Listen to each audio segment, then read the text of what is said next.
Hey everyone, Mango7Roll here. How we doing today? Welcome to another video of EROICA today, and we're gonna go over the top 10-ish, I'm not sure how many yet, questions people seem to have in the Discord. And I've been kind of browsing the Discord for a while. I've been really enjoying this game, and I wanted to be able to give you guys the best information. And the best information is always all the questions that get asked answered right, or at least close to right, hopefully. There's so many of the same repeat questions, it's kind of baffling. This video is sponsored by BlueStacks in the link description below. You can play EROICA for free on your PC, just like I'm doing right now.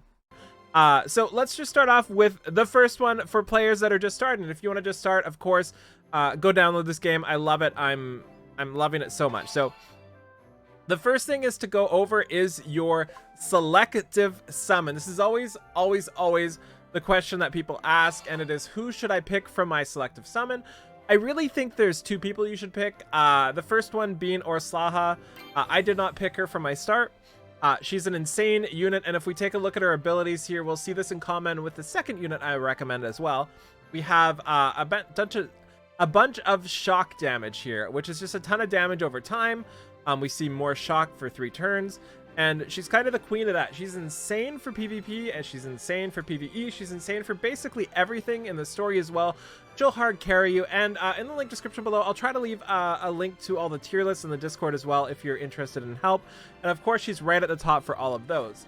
A secondary unit that I recommend if you don't want Orslaha is Malavi. Malavi is fantastic as well. And if we look, she is very much dot oriented. She's got burn on all her abilities. She's my main user right now. You can see I use her over Orslaha right now. I'm not sure who would be better. Most people say Orslaha, but I personally really like Malavi's design. She's drunk. What more can you ask for, right? So one of those two is always what you're going to go for, in my opinion. There's some other popular choices as well, but I really do choose those two. Number 2 is, how should I build my team? So we'll go through that as well. The very first thing you should do on your team is put Sei in it. Sei is ridiculous. He's one of the best main characters I've ever seen in a gacha game. Probably the best, if I can think about it. Like, he's absolutely insane. Most importantly, his skill 3, which is the Divine Protection. This gives you a massive barrier, and it's just insane. Absolutely ridiculous. You also get his shards for free, so you're not going to need to buy any shards for him. You'll get them as you go, and he'll be ascended as far as he needs to as you go in the story. You're going to be using him long past the story as well. He'll be used in all sorts of places, like the tower, every PvE, everywhere. He's absolutely ridiculous. If you're trying to use somebody else, just don't, unless you want to struggle more. There's nobody that I could find in the roster here, the roster, that just compares. It's not even close. And number 2, you have another choice for your duo. So you're going to start with your Sei, and then you have a choice between either Marion here, who is easier to ascend, but she's worse of a healer, than Muto. And yes, just so you know, these are 1-star heroes. That does not matter in this game. Muto is bonkers. Tons of healing, tons of everything, debuff dispels, absolutely insane. Every single team, I think, unless you want to struggle a little bit, which is fine, you can absolutely struggle a little bit. For example, I didn't use Sei or Muto until chapter 3, so you can mess around with whoever you want right at the bat, and then slot these in when you notice it's starting to get harder. The third one, which you could possibly use but is not as good, I don't have her, is Deathstar. Deathstar's a 3-star healer. I believe she excels a little bit more in PvP, and not even nearly as much as Muto. So everybody says Muto's better than the 3-star, so that's what I would recommend too. One of those 3 is your other duo. And from there, you use 2 DPS. So obviously one of your DPS is going to be Malavi or Orslaha, or basically anybody you picked from your selective summon. And then you're gonna pick a secondary one. So it really doesn't matter too much who you pick on this. Gafs is a really good single target damage dealer, which isn't great for the story, but is somebody you want to use long term for the most part. He's a good option. Wrath is another good option if you're looking for her. She uses a bunch of unrecoverable, which I believe is really good versus one of the world bosses. I forget the name of it here, because they heal themselves, right? And then we have somebody like Kipu, which I really like too. I got her recently, and I've just been building her and using her as well. And she also steals buffs and everything, and she's maybe not as good in the story as some of these other units we're about to talk about too, but she's great for the tower later when she needs to steal buffs, which is apparently essential. And again, I'm not that far. I've just seen all the questions asked infinity times. So outside of that, I would use your favorite 3-star that you pulled. Like if you randomly pulled a Helena, I would use Helena if you like her. Alternatively, if you're looking for less than 3 stars, which is not bad, keep in mind, you can absolutely use 1 and 2 stars, no problem. You can use somebody like Xenia, who, again, if we look, is burn. So having 2 people with burn on your team is just fantastic. It does so much damage in this game. It's ridiculous. It's overpowered, in my opinion. So that's generally how you build things, and then you can build more units as you go. The next step is how you gear them. In general, you want to gear them, at least I found, with either attack, HP, defense, or more importantly, attack speed sets. But I found those were harder to get. So if we take a look at attack speed, see, I don't really have any on, which is kind of weird because it's the best set by quite a bit, I believe. We have the attack speed set here, and of course you can use 2 sets, 4 sets, or 6 sets. So it's not like Epic 7. You don't have to use 4 and 2 or 2, 2, 2. You can use just 6 of one if you want. And attack speed is the best stat in the game from what I found for basically everybody except for Sei. Sei you want like kind of a defense HP sort of build here. And for people that have burns like the Malavi here, the burns I think scale by attack, right? Yeah, attack damage here. I just wanted to be sure, since a lot of the things are kind of subjective in this game, nobody really knows. So I just used attack set for most of the things, but I will be transitioning in to the speed sets when I can. The next thing I want to talk about is the carriage. So the carriage is extremely confusing. People don't really understand it, specifically when they get to the one that asks them to upgrade it. So if we take a look at carriage production, we go down to here. This is the first one people struggle with trying to upgrade. So there's an upgrade button here, and you'll get blocked by this by the stamps as well, which is like your tutorial quests. We see right here. So level up requirement on this is 1770 out of 2520. So that means we need to get that much XP. It doesn't say it's experience, but that's experience right here. You're going to need to have your cafeteria level 4 or higher. You're going to need to have these here, and then you're going to need this XP. And to get XP, you need to craft the things on the right here. I believe you need 30 XP per. So it does take an insane amount of time. So that is imperative to do. Cafeteria is where you're going to get a lot of your resources, a lot of your skill shards or character shards, and all things like that. So next up, you're going to go to do that, and you're going to be out of Twigs. That's also one of the most popular questions. Everybody is always out of Twigs. So the earliest place you can farm the Twigs, if you go over here, at least from what I've experienced. And the next follow-up question is going to be, is this really how I have to do this? And the answer is yes, this is really how you have to do this. So, sorry, I hit the wrong button. So we want to go to chapter 2. You shouldn't need to do this before then. So just go to chapter 2 here, and you want to go to 2-3, the residential district. This will not cause stamina. This is a boot stage, so it's just moving around. And this is your life. You run through it. You hit this box. Oh, wow. I actually got Twigs. That's insane. And you hit that box, and then you do it again. For a long time. The drop rate of Twigs is, I think, like 5% or something like that.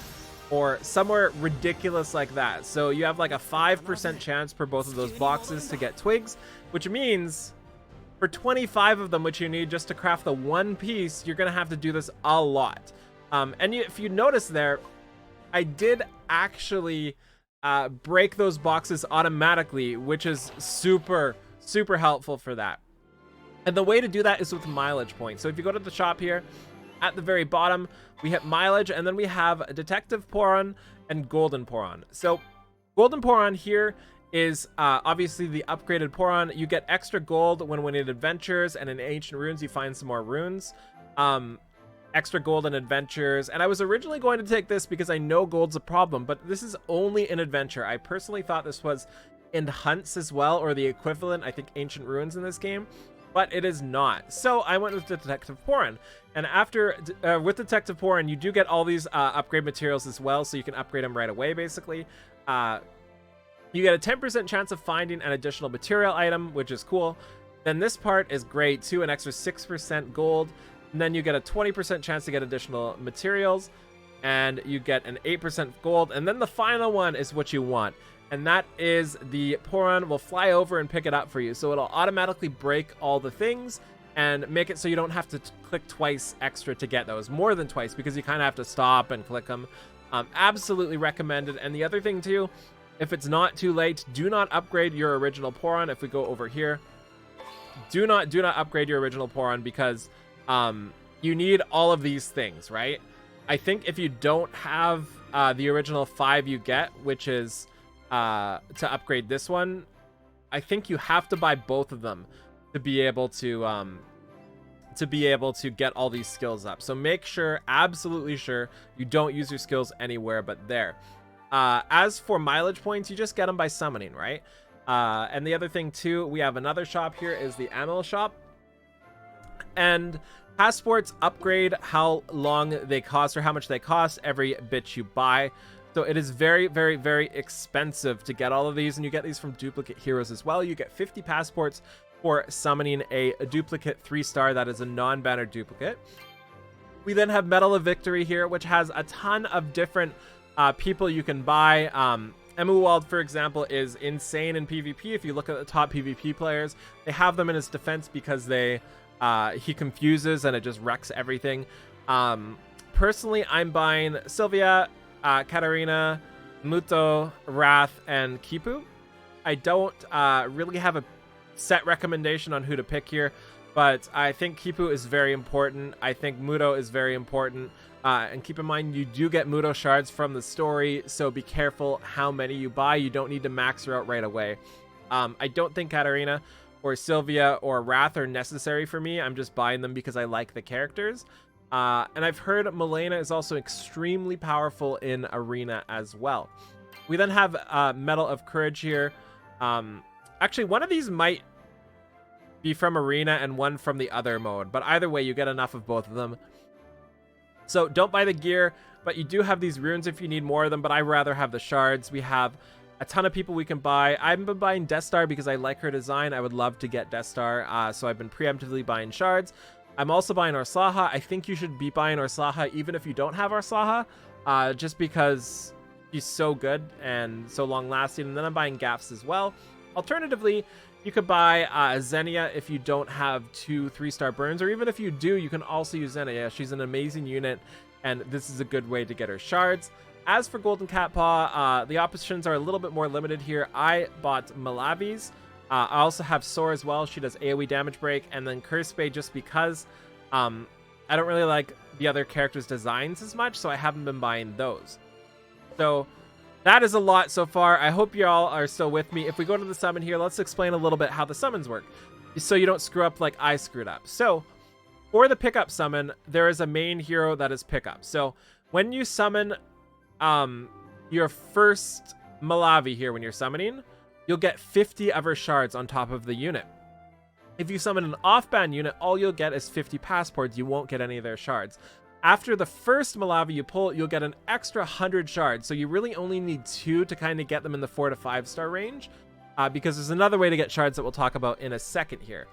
And the same with here. If you summon anything off banner, either not Wrath or not Katarina, you will not get any shards. You only get the passports here. So be very wary of that as well, and don't be like me and waste 140 summons like an idiot.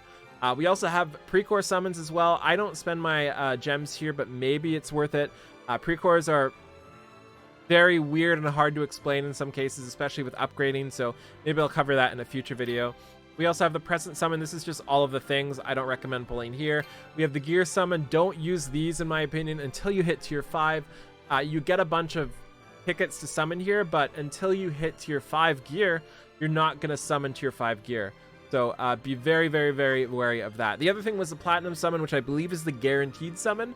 That will for sure, or it has the potential to be a dupe. So be really careful. You don't want to hit a dupe there if you're buying that platinum summon. There's a couple other things like the mission pass here. This is paid pellets, so if you want to get the paid pellets, you can, but I don't. And with battle pass, you can buy the battle pass with in-game currency. It costs 300 pellets to get the battle pass. I think it's worth it, but you don't have to get it either. The other thing to mention is the shard. So if we go over to hero here, we go to hero, and we take a look at, let's take a look at Malavi. Actually, no, I've already got hers. So let's take a look at Kipu. So if we go to the profile on the bottom right, and we go to gift, we can gift up their friendship here. And you can see some bonuses you get, but this isn't the important part. It does obviously help, but it's not the important part. If we go to, where is it here? Go back. Episode. If we go to episode here, we can see that the first episode, which is unlocked by friendship, you get 10. The second one, which is unlocked by friendship 4, you get 20. And then the third one, which is unlocked by friendship 7, I believe, you get 30. So I get an extra 60 Kipu shards just from here, which is why you shouldn't overbuy shards. You shouldn't over summon like I did. You don't want to mess that up. One of the other confusing parts about this game is the formation setup. So if we take a look at formation buff, we can see Malavi in the bottom left here. Let's click into it. My head's over it.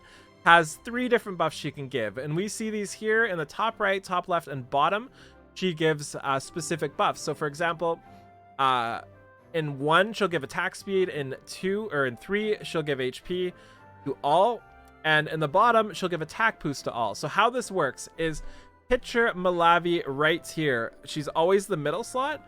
So that means if she's the middle slot, the people right above her will get no buffs. The people right to the left of her will get no buffs. The people right here will get the attack speed buff. The people under her will get attack buff, I think. Yeah, attack buff. And the people to the top right of her will get the HP. And that sounds confusing, but let's take a look. So she's always placed in the middle. She'll always be placed at 5. So for example, if we go back to team formation here, can I get there from this window? Yeah. So if we go back to team formation here, we can click the button in the top left or bottom left, and it shows you what stats everybody has here. So for example, this is a bad formation because I'm missing the attack speed buff. So if we take a look at the team formation here, remember the top left from where she was gets that attack speed. So if we move her right here, we'll give the attack speed to everybody here, right? So we have all attack speed 7%, all HP 7%, and all HP 5%. And we can see we lose the HP over on Say. So if we move her back, in the top right, you got that extra buff for HP, right? And if we put her right here, we would also give attack boost to everybody because the bottom under her is going to be the attack boost, right? And we can see here, if we click this button, we can see in relation who's getting buffed. So for example, we picture Muto in the middle. That means the one right to her right, which is Say, and right underneath, which is Malavi, are triggering the buffs. Down here, there's no buffs trigger. If we look over here, it's the same with Say, just reverse. So this one here and this one here.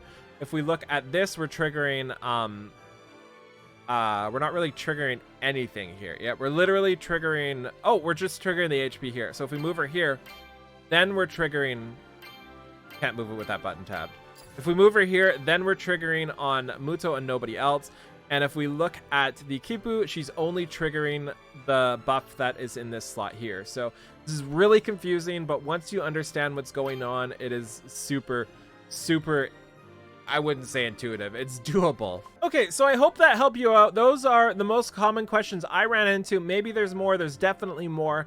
But that was just an in-your-face sort of speed run of all the things. So if you have any more questions, let me know in the comments below. I can likely answer it. Like I said, I've been watching the questions channel and the veterans have been answering, so I've been able to kind of compile all this information to myself and pass it on to you guys, because that's what I really like to do, you know? That's always my favorite thing, is being able to do videos like this, confident enough to know that I'm at least semi-right. So yeah, thank you so much for watching. Feel free to like, comment, subscribe as always, and I'll talk to you later. Have a wonderful day. Bye, everybody!